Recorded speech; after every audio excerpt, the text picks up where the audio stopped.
ஆனா பாரதி அவர்களை இருட்டடிப்பு செஞ்சதுக்கான ஒரே காரணம் அவர் பிறந்த சாதி தான் அப்படின்னு சொல்லிட்டு அந்த குற்றச்சாட்டையும் வைக்கிறாங்க. இது எப்படி பாக்குறது? அதாவதுங்க, பாரதியின் மேல விமர்சனம் இருந்தது. விமர்சன பூர்வமாக அணுகிறார்கள்.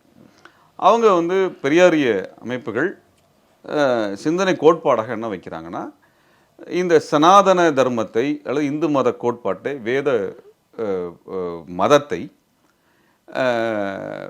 ஏற்றுக்கொள்ளுகிற, அதை உள்வாங்கி வைத்திருக்கக்கூடிய படைப்புகளை நிராகரிக்கிறாங்க. அதனோட மொழி செழுமையின் அடிப்படையில் அதை பார்க்கல, கருத்து என்ன சொல்லுதுங்கிற அடிப்படையில். நீங்கள் மொழி செழுமையில் அது வலிமையானதாக இருக்கலாம், போற்றக்கூடியதாக இருக்கலாம். ஆனால் உள்ளடக்க கருத்துன்னு ஒன்று இருக்கு இல்லைங்களா? மொழி வளம் ஒன்று இருக்குது, கருத்து வளம் ஒன்று இருக்குல்ல. கருத்து வளம் என்னவாக இருக்கிறது என்று தான் பெரியாரிஸ்டுகள் பார்க்குறாங்க. அது இலக்கிய நயத்தை பார்க்கவில்லை. கருத்து என்ன சொல்லுகிறது, அந்த கருத்து தான் என்னை பாதிக்கிறது. உங்கள் மொழி வளம் என்னுடைய வாழ்க்கையை பாதிப்பதில்லை, ஆனால் உங்கள் கருத்து என்னுடைய பொருளாதார வாழ்க்கையை, சமூக அந்தஸ்தை பாதிக்கிறது. அப்போ இந்த பாரதியினுடைய அந்த எழுத்துக்கள் இப்ப தாக்கத்தை அந்த அடிப்படையில் தான் பாரதி மேல விமர்சனம் வைக்கிறாங்க. இதுதான் அதில் அடிப்படை. ஆனால் பாரதிதாசனை அவங்க ஏற்றுக்கொள்கிறார்கள்.